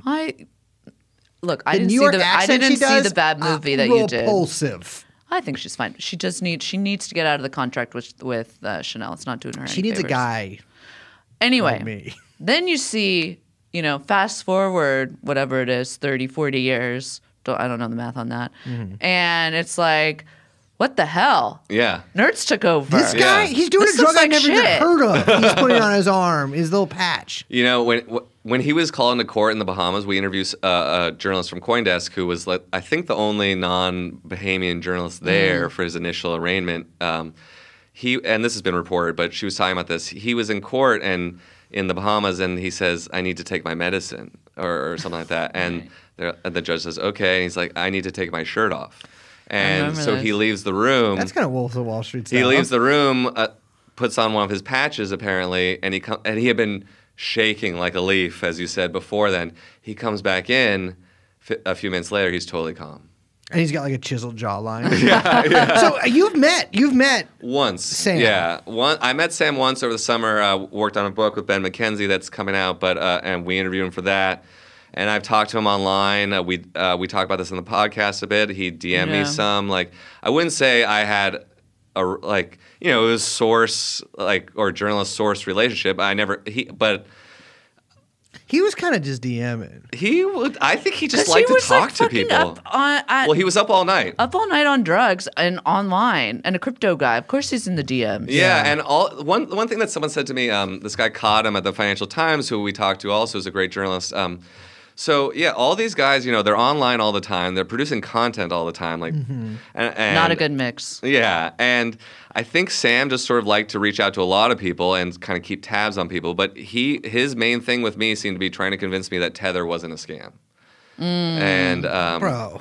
and he would often point to this Financial Times article about Tether that goes into the background of Giancarlo Devasini, the guy who basically runs it. We've talked about him yeah, before. The plastic surgeon. Yeah. And he would basically just say things to me like, they're messy, but they're not a scam. Well, they have a real link. I mean, Tether and FTX too. I mean, they have like some pretty close ties. Yeah, Alameda, over the course of its lifespan, bought something like $36 billion worth of Tethers. I'm sorry. That's so much money. It's incredible. Yeah. I don't understand. Where's the money go? Yeah. I mean, But stop saying money. okay. Because Well, it's not that's money. true, yeah. It's only money when it's When realized. cashed out. That's what. Yeah. That's yeah. true. You And know it's what? not. It's fake. It's fakey. I keep all my money in Fakey cash. money. Yeah. And that's one of those questions of like, there's a lot we already know from the filings and from, Caroline Ellison, Nishad Singh, and all these other people pleading guilty, and all the other people who are going to plead guilty. I mean, even Dan Freeberg, that guy I mentioned earlier, claims he wants to cooperate. But there's still these open questions like, yeah, they probably didn't give $36 billion to Tether even over a long period, but like they probably got some Tethers for free or discounted and then maybe paid them back later. I mean, who knows what was going on? But there's a real question of like, at least how did those $36 billion worth of Tethers, and again, all these are fake numbers, but kind of pass through Alameda, and where did they go, and what happened to a lot of that stuff? Well, one of the other, I mean, we were kind of joking about it before, but one of the big questions about Tether is like what actually is backing it, right? Yeah. I mean, we were joking that it's backed by, a dollar-like thing, but that's because it says it has a basket, whatever that means, of various securities and assets and maybe like I don't know what like T-bills or whatever the fuck it's got in there. Now they say it's a lot of T-bills, but which maybe it was. I mean, they've had a lot of buyers of T-bills recently, but and like big whale buyers, but and maybe they were able to actually clean out a lot of the junk that they were holding and kind of convert it to treasuries. I mean, basically. Some people do wonder that, and like it's a legitimate question. Like, did they have all this bad commercial paper and stuff, and then they were able to turn it sort of into better assets? But I'm not sure. Over the past year or so, as this kind of like fire sales happened. But I mean, because that's the whole thing is like it could also be that they're holding FTT or they were holding that was a big question when FTX was crashing. Everyone was like, well, how much of Tether is backed by FTT? That's a good question too. Yeah, like if they were going to give Tether anything for if not for Tethers, I mean, it would either probably be dollars or their own token. Yeah. And so because that's the thing, right? If they're buying quote unquote buying that much Tether, like we're saying, they're not paying cash. Like cash is not being exchanged. It's all funny money, right? Yeah. And so like, but people, like regular people who go and trade stuff on crypto exchanges are buying Tethers with real money. Yes. Yeah. And Alameda wasn't. Yes. So the real money is entering the system mostly a couple ways, like the venture capital money that Sam raised, which is something like $2 billion from Sequoia and whoever else. And then, but really a lot of the real dollars coming into the system, which they need a constant stream of because this is basically a highly distributed Ponzi scheme, is coming from customers, from the people who believe Seth Curry or the other sales pitch, and they're like, okay, I'll go on FTX and gamble $1,000. That's where the real money comes from, and that's what the industry kind of started running out of, I think, over the last year. That's the suckers, yeah. Yeah, they and you can look, retail volume in crypto peaked in May 2021, I believe. Yeah. And people are leaving the casinos. Yeah. And so that contributed to a lot of this collapse last year. It's like, who had real money left? It was either gone or stolen or wherever else. Well, it was for the past couple of years, too. You had big whale players that were really, like, moving. Brendan Fraser. No, but, like, I mean, like, hedge funds playing around with crazy buys and that was really like, all these people, getting a lot of retail sucked into pump and dump schemes, right, over the course of like the past couple years. But you had a lot of institutional money coming in just for playing around and making quick, quick arbitrage or on whatever shitcoins are out there still. And then as, the Fed started tightening and trying to get rid of all of the junk in the market, which, by the way, still going, still got plenty to go. It's going to be real fun on the way down. You see all of this like liquidity kind of starting to dry up, and a lot of people and a lot of these like shit companies are just left being like, fuck, we actually like don't have anything. Like the fucking the floor's like falling out from under them. Yeah, and a lot of these loans had like no collateral or under collateralized. Like the 3AC guys, Three Arrows Capital. I mean, these were the most shit talking like sovereign citizen right winger guys who were based out of Singapore. Crazy. They were jerks too on Twitter. And I do think their post-collapse makeover is funny. Is one of them still missing? No, they both came back online right after Sam Bankman-Fried went down. I remember that. As did Do Kwon at one point, I think. Oh yeah. But, shout out to Do Kwon. Yeah. Shout out, heavy TrueAnon shout out to Do, because that's A hero. crazy. He's named after money. Yeah. So yeah, those guys had a loan, I think, of over $1 billion from Grayscale, I believe, which is in deep trouble, is an American firm. I don't even know what the fuck that is. It just sounds like a scam. Yeah, right. Grayscale? And that was $1 billion loan with no collateral, as far as I know. Like, it was crazy. And so the 3AC guys lost like $2 or $3 billion of other people's money, disappeared.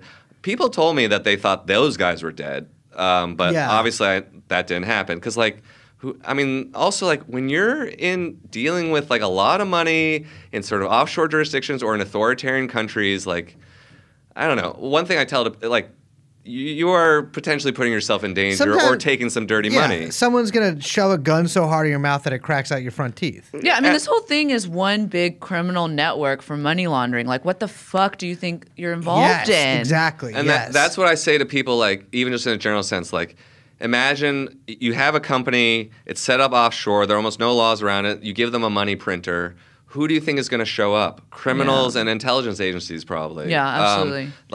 And child pornographers. Well, them too, yeah, and there's definitely that happening. And there's a lot of overlap between those three entities. I mean, some of these guys have, Vitalik Buterin has said things about how he thinks that child pornography is sort of a victimless crime to just possess it, I believe. I don't want to hear from him. You'd have to look at those tweets.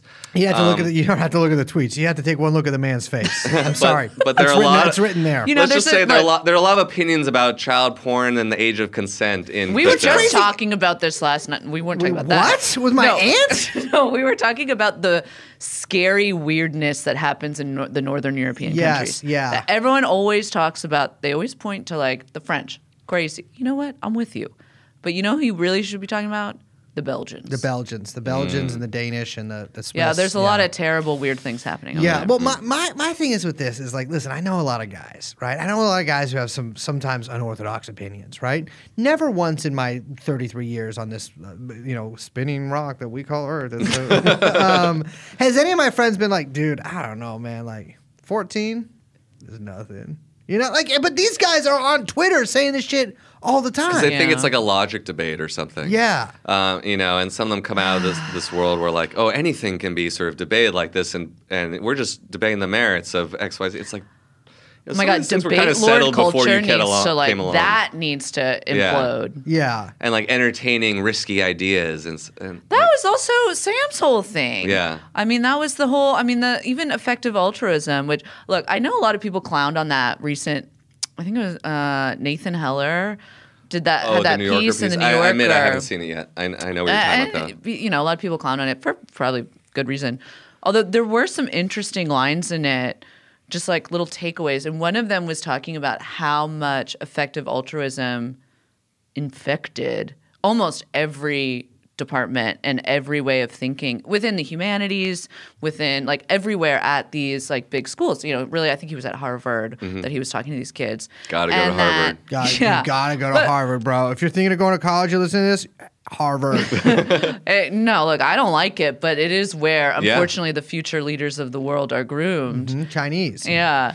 I mean, the story supposedly is, just in line with what you're talking about, that Sam was interested in animal welfare, and he was a student at MIT, and one day he has lunch with Will McCaskill, who's like the beating heart of effective altruism. Not for long. Yeah, and Will McCaskill says, like, why don't you make a lot of money and then give it away to good causes? And that's the epiphany. How fucking dumb do you have to be for that line to be the thing that, like, makes your brain... What? Wait, you're saying I can make a bunch of money and then give it away? Motherfucker, look up Rockefeller. I do some of the least effective altruism in New York City. I'm giving crack to people.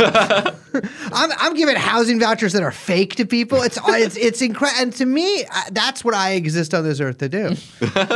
But that whole kind of mentality, like that whole like, if we just account for every single thing. It's funny. He can do accounting in this realm, but not for his own country. Well, that's the funny company. thing. That's the funny thing about effective altruism in a way is like, you think it maybe would preach some kind of almost like caution or conservative line of thinking, like, but instead it's super embracing of risk. Yes. Which is a constant throughout crypto is like these people are so risk tolerant or just don't even understand what's risky. And so they think there's so much upside to what they're doing that sort of embracing like runaway risk is okay. There are these clips of Caroline Ellison, the former CEO of Alameda, who supposedly helped get them into this mess. And she's basically talking about like, well, if your choice is between like double or nothing, or basically saying you should do double or nothing bets on something over and over again because your lower bound is known, and that is you lose all your money. Your upper bound is infinite. Well, it's like, yeah, if like this is like Spark Notes for like Game Theory 101 freshman level. You're saying that like if that's actually like more. That's literally like I took one class of game theory and this is what I took away. I think she is sitting on a futon when she gives that interview. I'm sorry. So it's very college. This lady is like, listen, if I lose all the money, then I have no money. But if I double my money, perhaps I can do that again. Like this is the Forever. insights. This is sorry, what they're dude, teaching kids these days. It's crazy because sometimes I'm like, man, I don't understand how these things work. But to me, that's literally what I do at casinos. I go in there, I lose some money, and then I have a little bit of money left, and I put it all on one big bet that I've literally every time I've done that have lost. Yeah, and I think that because they will rationalize almost anything, and part of the effective altruism thing is like, oh, well, we're looking towards the far future, so we're thinking about all of humanity that is to come. Yeah, not the people living right now necessarily, but like the trillions of future humans. So we need to make big risks on their behalf, or really secure the future against AI a generation or 100 years from now, and not helping people right here, right now, because the big risks are for the trillions of future humans. Right, which means that you can also then absorb more risk. You can take more risk on yourself because you're taking such a long view that what are these losses? Now they're small, they're petty. It doesn't matter, right? And they take that for everything. I mean, it's funny because I think one of the big sticking points that we always talked about in our episodes on Robinhood, our episodes on Tether, our episodes on anything, is counterparty risk and how all of these companies, and now it seems like this fucking Silicon Valley bank, right? Is like they're finding out, every single one of them is like, fuck, what is my exposure? What is my counterparty risk? How do I actually it's so funny to me because Bitcoin, this sounds like such a catchline, right? It's like Bitcoin solves this. The whole idea was that you have this ledger that shows everything. And so you could always know what your risk was, right? Because it's all out there. And yet none of this, nobody knows. All these shady people, they don't know anything. That's true. And it's all fake. Yeah. But the scary thing is that there are very real financial entities that are tacked into this, right? Yeah. So on the podcast, we interviewed Kevin O'Leary from Shark Tank. So sick. One of the best skinheads in America, bro. He's from Shark Tank. He's Canadian. He ran for leader of the Conservative Party up there once. I love Mr. Wonderful. Yeah, Mr. Wonderful. Apparently they had a show called Dragon's Den, which was the pre-Shark Tank. Apparently, all right, journalist. Yeah, they had a show called Dragon's Den. Excuse me. I should have been more definitive about that. Too. And so, but what he told us was, we asked him a lot of questions about due diligence. What did you do? Because you do a lot of investments, you have all these companies of your own. What exactly did you do to look into FTX before you accepted $18 million worth of crypto in cash to endorse them? And he claimed at times he did due diligence, but then when you really get down to it, he told us, well, I trusted Bain, and I trusted Tiger Global, and I trusted these other companies. Wait, that's literally not due diligence. That's just being these guys say it's cool. Yeah, so but what he'll also tell you is that it was the hottest ticket in town, and everyone was throwing their money at Sam. And one thing that FTX was doing was okay, here's what we're going to tell you about our company. You can invest at this amount if you want. You have 24 hours. I mean, sometimes it would be a really quick turnaround. You were either able to get in now or not at all. And that caused, I guess, a degree. I don't think this is an excuse by any means, but it's there was investor FOMO kind of, where they're all just oh, I'm chasing the next big thing. These other guys are in it. I'm going to throw down. Well, we also have to say, too, I mean, the post-COVID market bonanza was insane. And there was this feeling of, after the market crash in, March 2020? Yeah. Was it March? February, March 2020 when the market crashed? When it was starting to then pick back up and, good old Trumpy turned on the money spigot and it was just go, go, go, go, go, go, go. Everyone was this is the last hurrah before the end game rocking or with whatever, this, yeah. right? And so there was this like, it felt like there was this moment where everyone was sort of like, all in, all in, all in, go, go, go, go, go, Yeah. before like the bottom comes out. You know what I mean? And you had these funds like Andreesen Horowitz or Paradigm who had raised Crazy head like- on that motherfucker, man. Also, shout out to Andreessen for supporting this podcast. Oh, Mark. Oh, Well, yeah, Mark. you- Yeah. Can you get him to yeah. unblock me? I really would like to talk I to found him. out earlier today, Bajalis? Who's this motherfucker? Oh yeah, Balaji. Bellagio? He blocked me too. This little Yeah. son All of a these bitch. guys have blocked me. He blocked you. He blocked me. I was He trying said, to look. he said that this is why we can't trust the banks. Bitcoin solves this or I something. I was, was- like, yes. But I was like, I never even said anything for this motherfucker. I never heard of it. I know this guy sucks. I've heard of him in that context, but I don't know who he, like, I'm not like in that world. Yeah. He's just like crypto network cities, like he's sort of trying to present himself as like a VC philosopher guy, but I would love to see what that guy he's just a right winger. balls look like.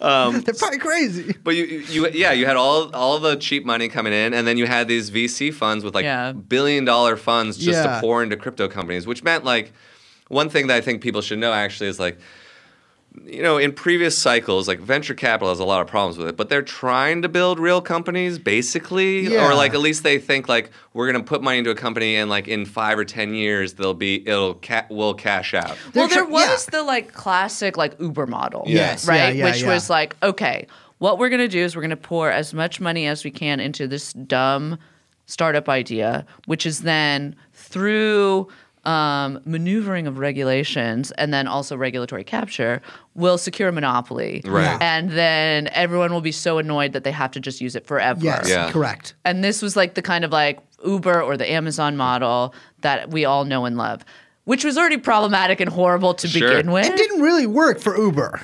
No, it still doesn't make any money. Yeah. Oh right? yeah, and it's some pretty awful people who are sort of pushing this and the kinds of economics that produces. And it's complete and total like corporate regulatory capture. Yeah. Absolutely. Yeah, it's criminal. And then the VCs, it was like crypto came along and the VCs were like, nah, that's taking too long on returns. Yeah. We can't even bank on monopolization anymore. Clearly, we're not even getting anything from Uber. What if we just built casinos? Yeah. And what if they just bought the tokens directly too? Yeah. So like what you have is, I mean, there are lockup periods and stuff like with stock options for some of the Yeah. stuff. But what you have is, if you invested in Solana, the company, you could get Solana tokens Solana, on that's the what I cheap, call it. which Sam Bankman-Fried did. Right. And you get them at like pennies on the dollar, or at least at an initial really small valuation. And then after some lockup period, or maybe none, after the market opens, the ICO happens, you dump on retail. You know, you sell Yeah. for 10 or 100 or 1,000 times what you paid to a retail investor, and So, like, wait. and then ICOs go crazy. So then That's you've cashed so out. crazy. You cashed out your VC investment in months instead of like Yeah. years. So what you do to let me hit you with this. Mm-hmm. So I'm a VC, right? Always, yeah. I've got a lot of opinions on modern men and women for some reason also that I share on Twitter. I don't know why they do that because that is the least I would never take advice from somebody in that position. But anyways, I invest in this coin company, right? Yeah. Solana. They give me a bunch of money for less money, right? So I like buy their coins for very little money for cheap because I invested. Yeah, maybe instead of getting equity in the company, or you might get both, but you might instead of getting equity, you might get tokens, or Okay. or they would call the tokens a form of equity. Yeah. So I gave and then I have those tokens, and so then when that coin goes public, I sell those tokens for a bunch of money on the initial run on Solana. exactly, especially that That's initial legal in the world. You can do that legally? run. Well, that's the question. I 'Cause mean, that seems like something that would be there's this illegal. computer scientist Nicholas Weaver who's on Twitter a lot. He hates crypto and is very sort of annoyed by it. Yeah. And he says that A16Z's business model is securities fraud. Yeah. Because if you think these things are unlicensed securities, which they basically all are, because they're all the same, and they all pass the Howey test and all this stuff. Like, The yeah, Howey test? it's this. Yeah. It's this No, just keep it pushing. Keep it pushing. I'm gonna keep going. We're gonna forget that one. But these are basically unregulated securities Yeah. or things treated like that. So yeah, if you invest in Solana, maybe you'll get the tokens at 8 cents each. Maybe it'll ICO at $8, or That's a or great more. return. And then like Solana ran up to like $230. It was one of the best altcoins, as they called them, Right. for a while. And everyone thought Solana was the future of crypto. I mean, and everything else. I mean, I talked to people who worked for Solana who like believed it. Wait, sorry, you're saying this in the past tense. Yeah. It still exists. Solana still exists. It's not $230 if Solana anymore. I think it's like in the 20s, maybe. 20,000s. No, like $20 per token. Okay. Oh, right. Yeah, that seems healthy. But you know, they were one of the most like kind of acclaimed crypto companies, even though frankly I don't know what they were building when they all talk about building. None of them are building anything. I'm sorry. This is insane to me that people still say this is an excuse. Every fucking crypto company that just exists to print fake money to sell to people and then rip them off always says they're fucking building. So, this is going to revolutionize the healthcare market. This is going to change everything. The chain will fix it. You are a fucking moron if you fall for this. They're not building anything. They're scamming you. Like it's like this is. All these guys know that. That's the thing that bothers me. Okay, they know that. But yeah, the VCs, all these companies, all these fucking hedgies, they know it's all bullshit. It's just how do we move money to like, how can we basically arbitrage a ton of fucking money through all of these different like fake investment companies, basically. So how can we move all of this around and like skim a little bit off the top, which when you're dealing in billions of dollars is a shit ton of premium. Yes. And then exit and get out of here and do it over and over and over again. I mean, it's like one big fucking shell game. How is this legal at all, though? That's what I don't understand. But this is the thing. It's is that kind the of not, SEC, but not enforced. The SEC needs to get a fucking pair. Do they have a SWAT team? I know FDA is a SWAT team. I mean, this is the whole thing where it's like you don't act. I mean, I get mad. I kind of do fall in line with Stoller on this, who says like we don't need more regulations. Like I what agree. you're saying, we don't need like Elizabeth Warren and all these people get out there. We need to regulate crypto. We need to. I'm Elizabeth Warren. I'm Okay, Native well, that American. seems You can tell gendered. because of my cheekbones. This seems gendered. Haven't forgotten about that That's one. crazy. She said that, by the way. so My crazy. cheekbones? It's so crazy. Imagine if I was like, you can tell I'm Native American because of my cheekbone. People would be like, you're racist. Yeah, we would not have a I would podcast be like, anymore. yeah, I Well, we guess would. You you're would right. not be on it. I would not be on it. No. No. But anyway, she's like, we need to. It's like, bitch, no, we don't. Whoa. We just need. Why don't we just enforce the laws that already exist? Yeah. Yeah.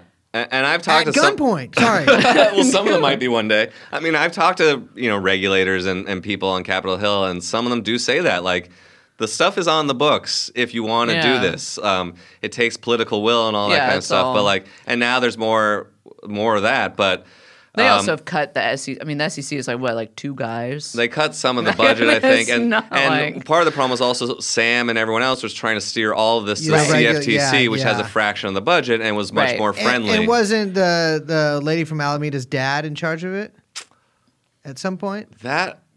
Caroline Ellison's Caroline dad. Ellison's- I think he was at the CFTC at one point. And Oh, then so, like yeah. Sam, And also, they're used to dealing with pork futures, and the man Yeah. is quite pig-like. Yes. and they hired people from the CFTC. They hired people from the Ag Committee, which oversees the Yeah. CFTC. Yeah, yeah, Like yeah. they did everything to. Well, that's where he was smart. I Yeah. gotta say, is I that think the he political really side, yeah. You did gotta hire understand. the cops if you're a criminal. Yeah, I mean, he understood. Like, he's like, oh, I don't know how to run a company. I don't know shit about crypto. What I do know is being a criminal, and that means paying the guys. Yeah. I'm Always sorry. got to pay the guys. I'll be real with you. That is actually literally a good management Mm-hmm. tactic, right? Like, you don't know how to do it, you hire people to do it.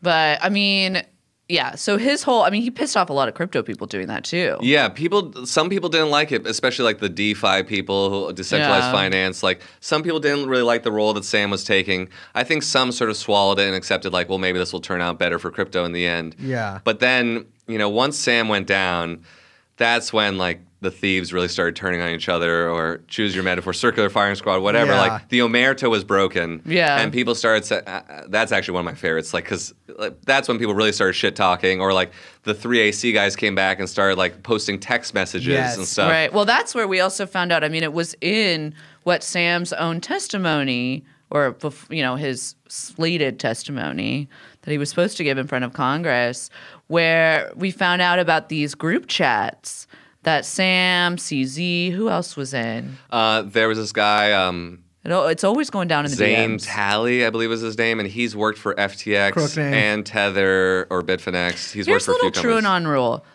I'm telling you, the world is run on group chats. Here's another little TrueAnon rule. As a man, this is maybe a little red. This is my most red pill opinion. You should not be in a group chat. I'm telling you, I'm no group. I'm in a group chat with you two, and that's it. so much shit happens in group chats. And I don't want any part of it. I think it's gauche to be in a group chat, one-on-one.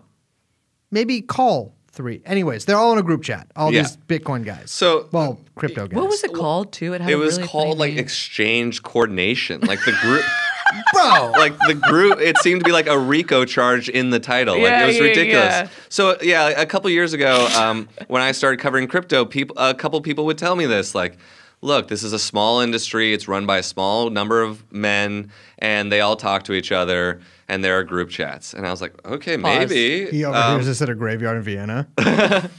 Yeah, but the third man told me this in shadow. And I thought, okay, maybe. But it's the kind of thing you can't really just like from journalists with all your lofty rules, you got to prove it or whatever. And then it's I don't know how I'm going to find this out.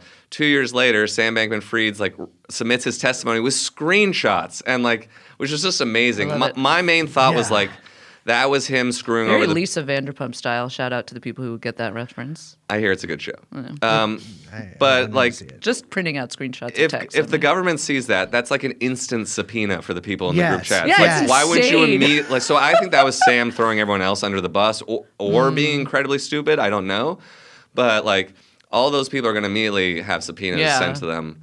And Well, I will say, I yeah. mean, it does seem like DOJ, and not even just with, SBF and FTX. I always like flip the last letter when I'm saying this. Yeah. In one after the other. But I mean, there's, and he got charged on, there was another round of charges too he got hit with, right? yeah, recently? so it started with 8 charges, and then there was a superseding indictment where they had 4 Right. more. You gotta love the superseding indictments. You never want to You get gotta hit with the love superseding those. indictment. You Yeah, gotta but it's love all when they're like, classic actually, fraud shit. hold up. We got a couple more. We gotta download a patch for the system. Yeah. One sec. Yeah, but then I saw that even today, it was like something I was reading today, and correct me if I'm wrong, that the DOJ was now suggesting that Ethereum was a security in one of their lawsuits against. It was like, it's not K-Dunk. I can't remember what is this K-Dunk? like. Sounds like one Is of it the Yuga basketball Labs guy one? that was like- The Yes, the ape one? Maybe it was in Yuga Labs. I don't I mean, know. there's all the these ongoing cases. Ripple lawsuit too. Yeah. Yuga Labs is getting But sued? I saw that Yeah, Ethereum. they're in a lawsuit. Ethereum was taking a beating because Yeah. there was suggestions that they were going to start trying to regulate it as a security, which is going to throw the whole thing. I mean, then the whole thing collapses once Definitely. it's been recognized. And as you a just security. declare these things securities, like you have to then enforce the law, but like Right. companies have to abide by the law Yeah. in theory, and like Wow. some of this stuff will take care of itself if you say like, well, we have these laws on the books, they apply. That's the one thing I don't get is like, why would you call Ethereum a security and not all the others? I mean, Right. Bitcoin, because of this sort of weird competition between regulators, Bitcoin was declared a commodity like 8 years ago or something like that, and now it's overseen by the CFTC, which is why everyone wants the CFTC to regulate them because they're easier to deal with and have less money. But like they're all securities. They should schedule Bitcoin like fentanyl. That's what they should do. They should schedule all of these cryptos like they were drugs or something. And so like the shit coins, it's like actually all of them should be scheduled with 1 narcotics, and they should be Trump style punishable by death for selling them. And available in patch form. Yes. There you go. Yeah. There you go.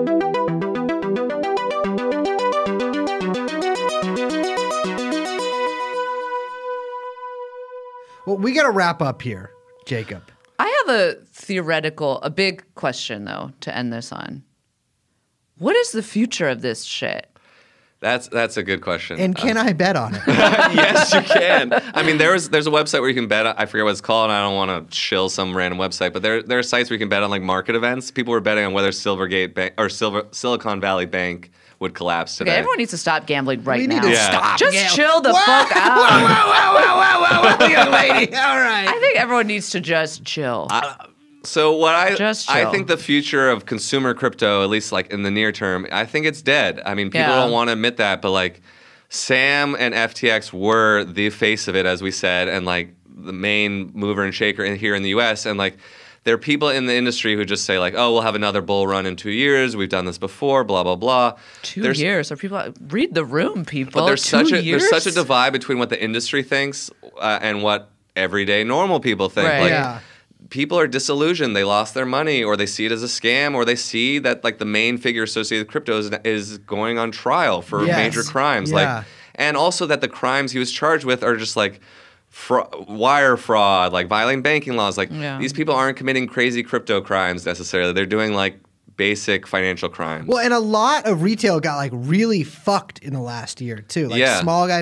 I was reading this thing like black people got really fucked over by the crypto crash too. Like in particular, a lot of people of color and sort of marginalized communities have been marketed crypto as like, well, you were redlined by the banks for years. Like now you should get Bitcoin instead. By the way, Spike Lee, he did it. He was one of those motherfuckers who was part of this too. Old money's not gonna pick us up. It pushes us down, exploits, systematically oppresses us. But new money is positive. And like also, I gotta be real. That's like reminds me of the banks during 08. Larry David too. People like give Larry David, kind of make fun of his role of being like, not into crypto and the thing. But that was just written into the commercial. It was written in the fucking script he did, dumbass. Yeah. Like I was saying, it's FTX. It's a safe and easy way to get into crypto. I don't think so. And I'm never wrong about this stuff. How stupid. He was literally, anyways, but I'm like dumb. Like, I'm like, well, my thing is there was a bunch of crypto ads in the Super Bowl, right? That one year, 2021. And then the next year there were none. This year there were zero. And so like that, by my metric, I don't think it's doing very well. Yeah. And like people just, it's not going to scale to the thing that they think it will. Yeah. Like maybe if they had more modest expectations for it, but this is not the money of the future. It's not going to like flip the dollar or something like that, or even become competitive with it. Like people don't want it. It doesn't provide legitimate use cases beyond mostly illegal ones. So I think the dream, it should be dead in some way, but there's still money kind of coming in through some VC funds that raised money in their last round.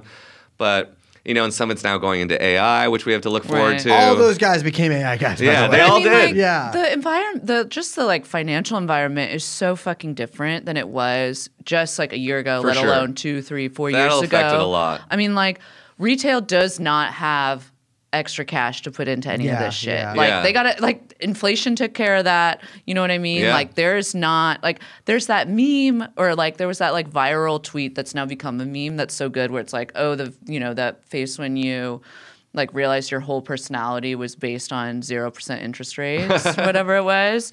But it's like true, right? It's like in this like increase. I mean, the Fed's just going to keep raising, right?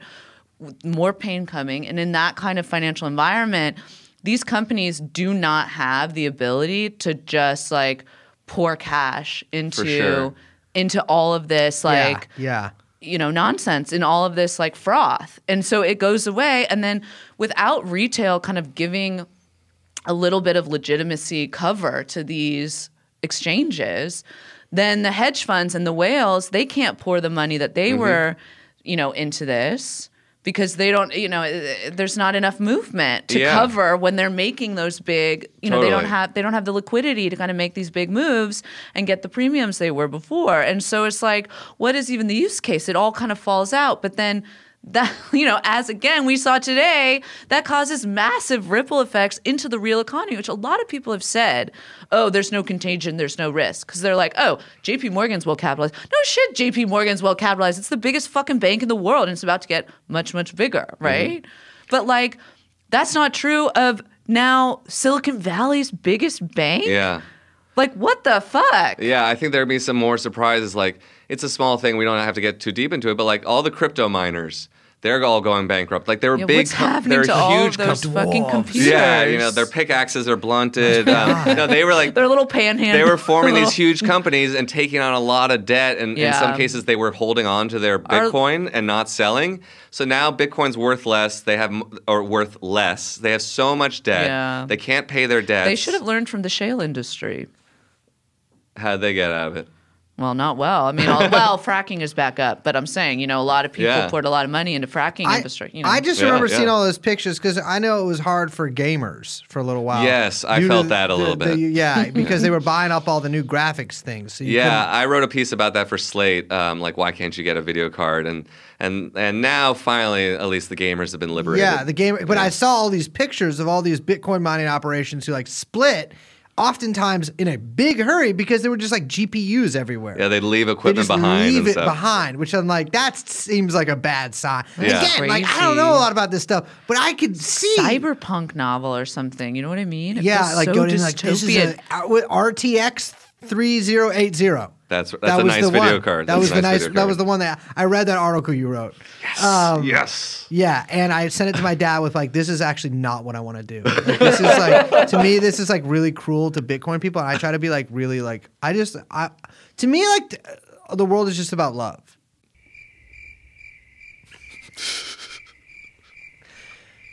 Jacob, Brace. do you have anything that you would like to show? I know that you were. Did you say shill? Yeah, I let say me shill. I'm shameless. Let me finish the sentence. I know that you were pretty integral to the launch of Shiba Token earlier this year, and I know that was like your thing. Like, hey, like this is I'm actually going to do this different than everybody else. Like, this is not a rug pull. This is not a scam. You build a really beautiful Discord community. It really is about the community. It's in about the end. because that's the thing to me. It's not about the money Or me. the tech. It's or the tech. community. It's the community. It's the wonderful 18 plus people that I've met on Discord and have formed relationships with, have formed bonds with. And I know that you were pretty, that you launched your coin. I know that you're now independently, well, let me just say the man lives in Malta, okay? And Monaco. But has that changed you? Has success changed you in the crypto? That's my first question. Also, the second question is, where do you get your ideas? No, do you have anything? Do you have anything else? I mean, I'm going to shill this shit for you in a second. You can shill it too, I guess, because Sure, you'll sure. probably do it better. Why don't you just shill it? All right. Well, I have this podcast, 4 episodes about FTX. Maybe they'll bring me back for some bonus ones, please. But launches Monday, March 13th, weekly. I'm going to be writing again in various publications about FTX and all this stuff, crypto. You can find me on Twitter, Silverman Jacob, with all the other sinners. But that's really what I've got going on right now. Are you going to cover the trial? I'd love to, actually. Yeah. So Sam is supposed to go on trial October 3rd. He might change his plea, but I don't know if he will at this point. I think they need to put his face up there and really Yeah. make a big. So Put someone his wants me to face up cover there. it. No, you know what I mean. I yeah, think that yeah. they wanna. They don't want to plea this out. They want to. Yeah. I mean, I think make the a government big does deal. kind of want to make an example of this guy. Like, he Yeah. made fools of a lot of people and maybe got some politicians in trouble. And look what he did to Sean McElwee. I mean, come Yeah, on. I was about, holy shit, how did we not cover this? I'm sorry. We're out of 10 minutes on the podcast, Aaron Johnson. Don't give me that look. Sean McElwee. Sean McElwee. Where is he? He's Do Kwon. He's with me. He's underground, I think. He's gone. He's in Antigua, baby. He's in Bahama. He's in Grenada. He's in all these places. Sean McElwee he's like, have you ever maybe taken ashes of a loved one and thrown them in the wind? Because that's what he first of all, he got stabbed in the back. Second of all, yeah. he's innocent. Third of all, I want to ask a question here. So Sam Bankman-Fried, it turns out, I feel like we talked about this on the podcast a little bit, but I will never tire of talking about Sam Bankman-Fried. Oh, excuse me, Sean McElwee. How could I forget? Similar look. Anyways, it seems like he was involved in like setting up these like crypto councils for people. Oh, that's right. And Richie Torres had one. Richie right? Torres, Yeah. I believe, had one, and that young, like Gen Z, the youngest The guy Congress from member, Florida, yeah. that young dude my had God. one, and like it was filled with like insane scumbag people, like Yeah. MAGA people, and this is like a Gen Z, like progressive guy. Which, by the way, progressing towards what? They can never answer that. But like it's. I'm so excited right now. I can't even finish. Is Sean McElwee going to go to prison for the rest of his life? I mean, I think people affiliated with Data for Progress or him or people who were involved in the whole political operation are in trouble. Like, I think they're in Really? trouble. I think people could be charged with crimes. Like, they broke campaign finance laws, Yeah, they allegedly. did. Yeah, it's and- like hard. And like Allegedly. Nishad Singh, who pleaded guilty last week or 2 weeks ago, he is CC1, as they call him in the latest indictment. He was part of this whole he pleaded guilty, so he was one of their straw donors. He gave millions, and there's a quote in that latest indictment, like someone anonymous who could be Sean McElwee or one of these other people, saying like, you're gonna have to do a bunch of woke transactional shit. Oh, for yeah, I us. saw that. And that sounds kind of like Sean McElwee. And the person who was being said to was Nishad Singh, who just pled guilty. So like, that's the thing. Like, this is not over. The Damian Williams, the U.S. attorney here, is pretty aggressive, and he's like, You've we're written not some done. articles about it. Yeah, I have something coming out in a few weeks. He's a pretty typical Democrat in a lot of ways. Like, really connected. He clerked for Merrick Garland and stuff like that. And he's just ready, I think, now to do these indictments and throw the hammer down. So I think there'll be more. It'd be really weird if like crazy. someone whose happy hour I've been to, I did go to that happy hour once, is indicted. But That's there crazy. You go. I'll tell you, this guy goes to court. My funky ass, We're covering that trial. front row You every should, day, you should. shirtless like a motherfucker, patches of amphetamines We don't covering cover my the body. SBF I don't give a trial, fuck. but we cover the Sean Sean, McElwee trial. I will literally, dude. I will literally commit a crime and turn state's witness so that I can testify up in that bitch. Sean McElwee is the coolest. These stone.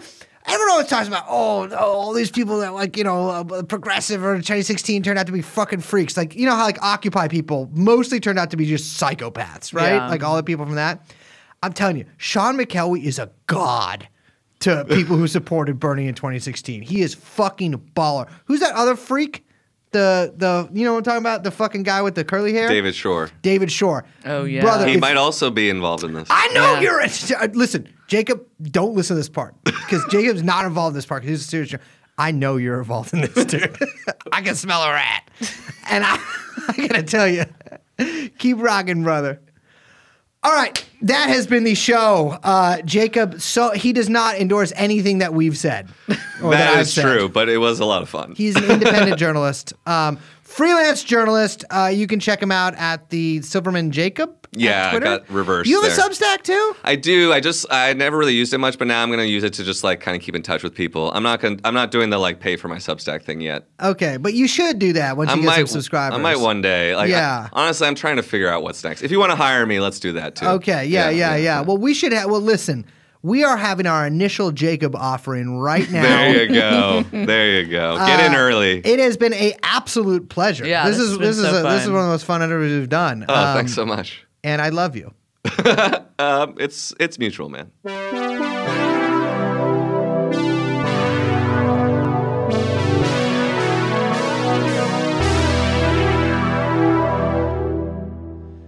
All right, ladies and gentlemen. You can't. It's like you don't want the same initials, and you can't have a rhyme. They don't know that we're recording this immediately after we record the intro. So they. I know that you there's don't been know an hour this and 40 reference, minutes. but it's like Wesley and Leslie Wesley and Leslie. from Sex and the City. You cannot. You Oh, just I've can't seen have every a- episode. You can't have a rhyme. I've seen every episode. Oh yeah, who's Wesley and Leslie? They're two twin sisters who are also lesbians, but not with each other. No. Okay, they're a brother and a sister. No. They're dating.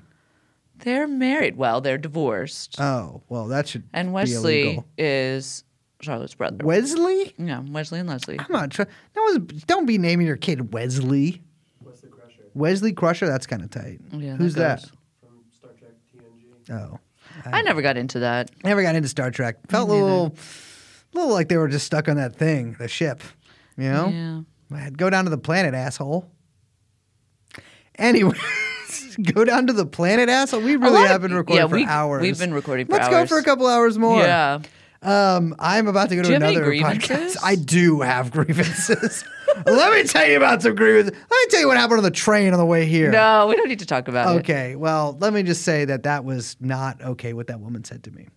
And I just feel... I told you don't provoke. I didn't provoke her. You provoked her with your eyes. I did provoke her with my eyes. You were- I you want were to be clear here, staring at not her in a horny darts. way. It was not in a horny way. No, darts, anger. And my words. Well, after you provoked her. Yeah, and then she was being passive aggressive. I'm just saying, don't... I don't think she was being passive aggressive. Okay, She was being regular aggressive. I know. Yeah, she did not like you. Yeah, but I liked her. But not. This makes it sound like I was sexually harassing a woman on a train. This is not the case. No, she was just talking very loudly. She was talking very loudly, and I made You this- huffed and puffed in her direction, and she caught wind. Yes, and then of we what had an you were trying to exchange. do. And I told her, I was like, "Listen, I will light you on fire right here on this car." No, you didn't. Yeah, I did. I tried to get him to calm down. Yeah, I was heated. I'm gonna take my shirt off. Please don't. I'm Liz. My name is Balthazar Roberto Beldan. We are, of course, joined by our producer, young Chomsky Ball, And the podcast is called, Liz, I forget. What is it freaking called? It's called TrueAnon. And we'll see you next time. Bye-bye. Jeffrey Epstein. Jeffrey Epstein. Jeffrey Epstein. Jeffrey Epstein.